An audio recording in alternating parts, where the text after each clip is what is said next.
station. Juan, Cotto, touching bases with you live this evening with a special new show and a special treat for you, WIAA Sports Weekly. And this week, and for all weeks, for the next several months, you'll be able to listen to the executive director of the Washington Interscholastic Athletic Association, Mike Colbrese. Mike, welcome to Rainier Avenue Radio. Hey, Juan. Thanks. It's good to see you again. Before we go on into the show this evening, let's touch bases in regards to the weather. I appreciated your note today, and you are from Montana, so you're used to snowy weather, and we've already heard from the Metro League some changes in their schedule. And what does the weather pose, these types of challenges, for the district athletic associations? Well, each one of them, and there are 9 WI districts, so Metro is a part of the Sea King District or WI District 2. And each one of those districts has a board that sets up format, schedules, time, ticket prices, all independent of each other, and yet making sure that they're somewhat consistent so that teams feeding into the state tournament have a similar background and a similar format of getting to the state tournament. But that's all controlled by each one of those 9 WI districts independently. So these are the league tournaments this weekend, right? The Metro League was hosting their tournament down at Hecate Pavilion, and I, for all intents and purposes, I heard there's a big storm heading our direction, and that may either delay, or what has the Metro League decided to do? Well, and what they've done is decided to kind of jump ahead, make sure that they're prepared for any and all types of things that might happen because of the weather. And obviously the weather is very difficult to predict. You mentioned Montana a little earlier. Montana weather is a little easier to predict than out here so close to the water. But here, you got great people, great athletic administrators, and all, being run by the Metro office, and the athletic directors for the different schools and the coaches are all work together to make sure that the kids get the best opportunity they possibly can. Well, we know that you've been extremely committed to this, and after a quarter of a century, Mike Colbrese announced last year, and it was, I believe, in the fall of 2017, that you were stepping down from this position. And excited, we heard the news that there is a new WIAA executive director has been named, who will fill your spot in August. Why don't you tell us a little bit about that? Well, the board had asked a few years ago that when I was ready to retire, to give them at least a year and a half leeway so that they could do an adequate search. And so I did, and they did. They hired a search firm, and the best thing about it is I just stayed away because I'm not hiring the next executive director. That person's going to work for the WI Executive Board, and this year's current board president, Pat McCarthy, of the Metro who we know very well here at Rainier Avenue Radio. Pat, yeah, right. And so Pat, along with the other 12 members of the board, then were involved in that selection process. My understanding is that there were 11 candidates. 5 of them were interviewed, and Mick Hoffman, who is the former athletic director for the Vancouver School District, is now an assistant superintendent in the Vancouver School District, was selected, and he and Pat are going to meet this week and hammer out the details. It's exciting, and just obviously going back into your career, and obviously taking over an organization that is in really good stead, the WIAA, and what it means here to Washington State. And we'll come back to that. But let's go back to Mike Colbrese for a second. Who is Mike Colbrese? Give us a little story about you. Tell us about where you're from. Tell us about your high school athletic experience. Well, Juan, I grew up in a small town in eastern Montana, where Interstate 94, which is about 25 miles northeast of Billings, Montana, intersects with the Yellowstone River, about 40 miles from the North Dakota border. But I actually started my high school career in a Benedictine monastery school about 125 miles east of that in Richardson, North Dakota, Assumption Abbey. And after a couple of years, I realized that I wasn't going to be a priest. So I came back to my hometown and was ineligible because I was a transfer student. My parents had never moved. They had always lived in that. My parents were born and raised in that town. And so I came back, went out for football, was ineligible, went out for basketball, and I just really wasn't much of a basketball player, and so I decided to cheer the team on, and then ran track, and then my senior year played varsity football. We weren't very good, and then as a senior, I started a boys' pep club because we just didn't really have much school spirit. And I had been in a small Catholic high school where things were pretty vibrant. And I just thought, well, this is crazy. We got almost 1,000 kids in this high school, and the spirit in that school of 200 boys was a heck of a lot better.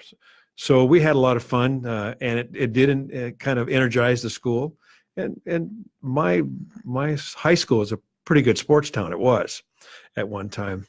And then I went out for track, but the other track of my life is music. And I was involved with choir and in madrigals.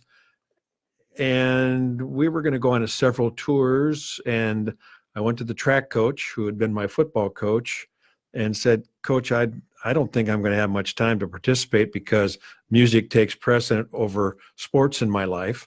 And so went on the choir thing, and then actually went on to college and on a vocal scholarship, and became a high school English teacher. But I was also a high school and college football and basketball referee. So back in 1982, the Montana Association was looking for an assistant, someone who had a sports background and a communications background, and my being the annual and newspaper advisor in the schools I taught in, and having the sports rules background, they said, well, what do you think? And that was 82. So that was the start of my state association work as an assistant in the Montana Association. And I was there for 5 years, then got recruited to be the director of the Wyoming Association.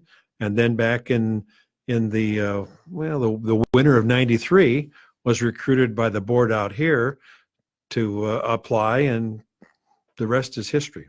And then you came to Seattle. Let me ask you a question, just a couple of follow-ups into that. Sure. You mentioned the fact that you were in the Benedictines, and I grew up here and went to O'Day High School and did 12 years of Catholic school myself. Sure. Yeah. Service and education rings to me about the Benedictines, and that obviously probably shaped some of the reasons why you went into education. I think so. Kind of the other track of my life is blue collar work. I've always admired and been it's been a part of my life. My dad ran a gas station.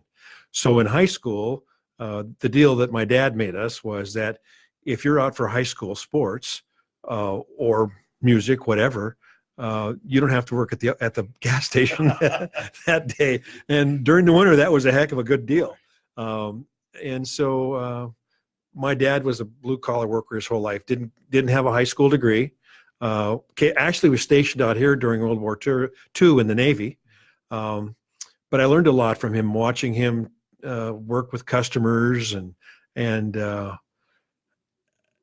think that was part of it, just that service piece, because I grew up where you had an assignment, you got it done, and you knew if you did a good job or not, and you graded yourself out and did a better job the next time. So that plus service, and I've always been really, really invested in those who have needs that can't service their own needs. It means a lot to me to be able to help people. And that's part of what I am. The experience of going through a period of ineligibility from the transfer, and obviously, as you and I both know from being a coach for 15 years of high school football, just having been through that experience, how did that shape you in this position, dealing with so many cases, I'm sure, through the years of districts all over the state where you had athletes going through eligibility issues? Yeah, I will tell you that that's one experience that shaped my experience, and I'll answer that question, Juan, because it's a good question. But there's another experience that I had through sports that had a great deal of to do with shaping, which is really an interesting one. When I was in high school, Montana doesn't have high school baseball like we do out here. American Legion baseball is what we all played. Right. And in my second year of Legion Bowl, because you get 3 years of eligibility, we were the number one ranked team in the state, and found out after we won the regional tournaments that one of our players was ineligible. So we had to vacate the title. Weren't allowed to go on to state. They had to have a playoff between two of the teams that were second and third. The team that won that playoff game found out they had an ineligible ball player. So our third place team went. They won the state title. So we're so that shaped my life. Now, one of the funny stories is that second team that got eliminated and couldn't go to state, one of the guys who played first base was John Morrison. And John and I have been friends for years and years. His son is Adam Morrison. Oh, wow. So, a little small town in northeastern Montana. But those two things, being ineligible and then not being able to go to a state tournament because of a forfeit ball play, when people say you don't know what it's like, I do know what it's like. It hurts, but you get over it and you move on, because if I've learned one thing in speech and music, drama, debate, cheerleading, dance and drill, or sports, if you dwell on what just happened to you, you will never move forward. You have to move forward. That's one of the things that I know, taught as a coach. Mm-hmm. You can't complain about maybe that official should have called a flag on a clip or an illegal block. He'll get it next time, or she'll, make that call the next time. But we got to move on, because it's what we learn from that helps us grow. My underlying philosophy is this: each generation gets a chance to educate the following generation or generations. Our goal as each generation, is everybody's responsibility, is to train the generation to fix the things that our generation couldn't. Mm-hmm. I mean, that's our goal together, and we've got to figure out how we do that. And we're leaving the next generation a few things to fix, and hopefully we help them through activities programs, work together to fix the issues, because you couldn't coach alone. Mm-hmm. I couldn't be an executive director without a wonderful supporting cast, without direction from a board and staff and the member schools. It all has to be a team effort, or things just don't get better. What position did you play in baseball? I was an outfielder. I was a center fielder and a left fielder. And I was at that age quick, and I had a pretty strong arm. Could you hit? Well, that's another story. No, I really struggled at the plate. A lot of us do. What? None of my buddies, please call in on that. What position were you in football? Well, I have to tell you, I played football at the private school my sophomore year because I had some bad knees and I couldn't play as a freshman. Hodgkin slaughtered. Mm-hmm. And when I went up my sophomore year, the coach made me a center. When I went back to my hometown to play, I was allowed to practice but not participate. The two coach that coach who had actually played high school football with my dad also made me a center, and the two coaches didn't know each other. So I've maintained my whole life that I was miscast. I should have been a quarterback, but I was a center. I've had a lot of linemen who told me that they were miscast over the years. All wanted to play the quarterback. Tell us about the WIAA. What does the WIAA do? How does it work? Who is on that board, and how do they work with you in providing this opportunity to students across the state of Washington? That's a great question, Juan, because the WIAA really is every member school that belongs in this state. Every spring, in fact, this spring, we'll be sending out all the information to our school boards and say, you need to take action in an open public meeting, whether you're public or private school, of whether or not you're going to join the association, because we're a volunteer organization. No one has to belong. Now, of course, there are advantages, but we're member schools. There are 410 high schools and about 450 middle schools / junior highs. And those schools have the ability to form leagues, which is unusual in this country, because in most states, the state association forms the leagues. In this state, The schools form those leagues. So the association is really responsible for developing the rules and regulations, the foundations under which schools compete with each other. So making sure that the rules and regulations are in place. There's a way to make sure and educate people about what those are, and then a way to make sure that those rules are followed and a process in place in case they aren't followed.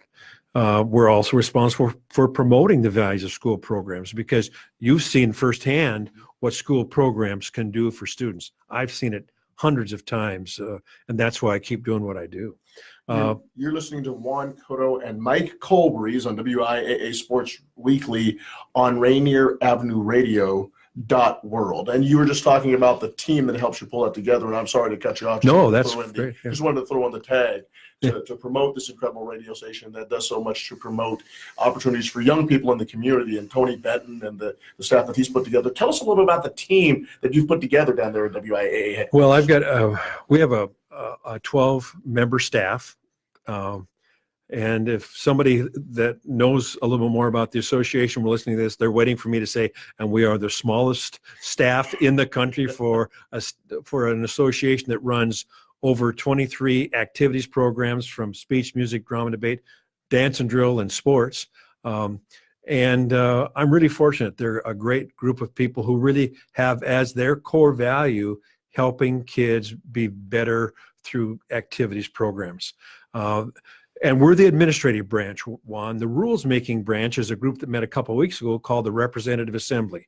And they're the ones that vote on rules changes like classification, eligibility rules, the number of games a team can play during any one season, those type of things. And then the policy-making, appeals, state tournament format group, so to speak, is the WIAA Executive Board. And that's a 13-member board comprised of individuals from around the state who are selected by each one of their 9 districts. And then we have 4 at-large folks who represent various regions of the state to make sure that we have people of color and females on the board, to make sure those populations have a voice in what we do.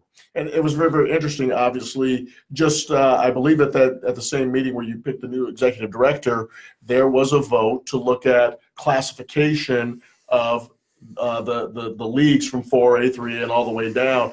And one of the things, and some people say it's about time, and others are just simply glad that this was looked at. You're going to start looking into the economics of the school as a basis for selecting classification. Tell us more about that. Well, a lot of recent studies show that a school's ability to compete is impacted by socioeconomic status.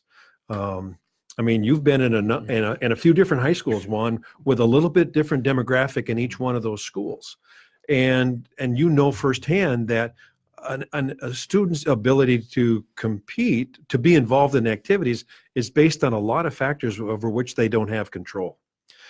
So the membership is saying, you know what, we think that, first of all, we want competitive equity. Everybody wants to go to a ball game believing they've got a chance to be successful. And part of that is driven by the quality of training, coaching, accessibility that kids have to programs. And the board and this rep assembly group that voted on it felt that we need to try to level the playing field. There were a couple different ways to look at it. Okay, some state associations like California have what they call a competitive balance formula, and they will move a school up in classification or down sport by sport based upon their success or lack thereof on an every other year basis. So the committee looked at that and said, you know what, we're so league driven in this state, because remember, the leagues are actually developed by the schools themselves. Schools don't want to be in one league for one sport, one classification for one sport, and a different classification for another. So let's look at free and reduced lunch as that way to create some competitive equity. And so that's what that proposal that passed a couple weeks ago will do. Is if a school, because the statewide average of free and reduced count in a public school is 43%. So if a school has 44% free and reduced, then they'll be able to reduce their enrollment by 1% because they're 1% above that threshold. and then that new number will determine if they're going to be in a certain classification. Do you think this will have at least an impact to make things more equitable, or at least to drive what folks were looking for out of all this? I think it does two things, Juan. I think number one, it's begun the dialogue. It's not going to be where it ends, because there are other issues that obviously need to factor into this at some point. But it demonstrated to the membership that they want to start having some serious dialogue about what impacts competitive equity. What I've been asking the board to be able to do during a board meeting is give me 5 minutes where I can just say, here's what Mike Colbrese thinks. It's Cobrese 101. And Cobrese 101 on this topic is, folks, let's talk about grooming the tail that's wagging the dog. And that's access to postseason play, equitable access to postseason play. And let's talk about that animal. We can't get 2 minutes into the conversation about classification without saying, yeah, but we won't have these many allocations, or how many allocations will we get? So let's talk about that aspect and then drive classifications from that. You're listening to Juan, Cotto, and Mike Colbrese on WIAA Sports Weekly. And as a teaser here on RainierAvenueRadio.World, I sent Mike Colbrese and Tony Benton a sheet of shows, and I believe I went all the way until the month of May, and Mike is going to be here. So as a teaser, I know a number of my friends who are listening and who will listen to the podcast of this, they're going to say, geez, Juan, you didn't ask him questions about football. You didn't ask him questions about public and private schools, and me being an O'Day High School graduate, I've heard about that for decades. And just to let you know, we will cover those topics, and we will have some open and honest dialogue. And Mike has told me to go ahead and ask questions, and he will answer them straight up. And we appreciate your transparency on this. And let's go to a question that really also that really touches my participation in high school coaching. Are high school athletics, or let me ask this question this way: why are high school athletics still important? I've read articles in some states, and I've seen testimonies on YouTube where you have people who are literally in some states and in some communities trying to de-emphasize high school athletics and basically take the programs out of the schools and put that money into other areas in the school where they believe it would be more beneficial. And that conversation is happening more often these days, it seems. Tell me, Mike, why are high school athletics so important to the development of a young student? And let me broaden it, and why high school activities are important, Juan, because as a former participant in music, I learned a lot about teamwork through harmonizing and being in the right place at the right time as well. Here's the thing. When I go out and speak to groups, typically they're business people. And so I start with the question, what are you folks looking for in an employee? Well, they're looking for teamwork. They're looking for dedication. They're looking for someone who's willing to put in the hours, who understands how to manage their time, who understands how to get along to move a project forward. And I said, so let me tell you what high school activities are all about. And here's what we're trying to do with those programs. Now, why is that so important? We're a free enterprise economy. And so it's important to our economy to be able to have productive workers and people who understand the value of moving us forward as a school, as a community, and as a country. A number of years ago, I had the great opportunity to hear Nelson Mandela speak. And that was a time when Bill Clinton was president, and he was deciding whether or not the United States should stay as a member of NATO. And the United States hadn't paid its dues. And I'll never forget Nelson Mandela chastising us and saying, do you not realize that you are the world's peacekeepers? If you don't keep the world's peace, which country is going to?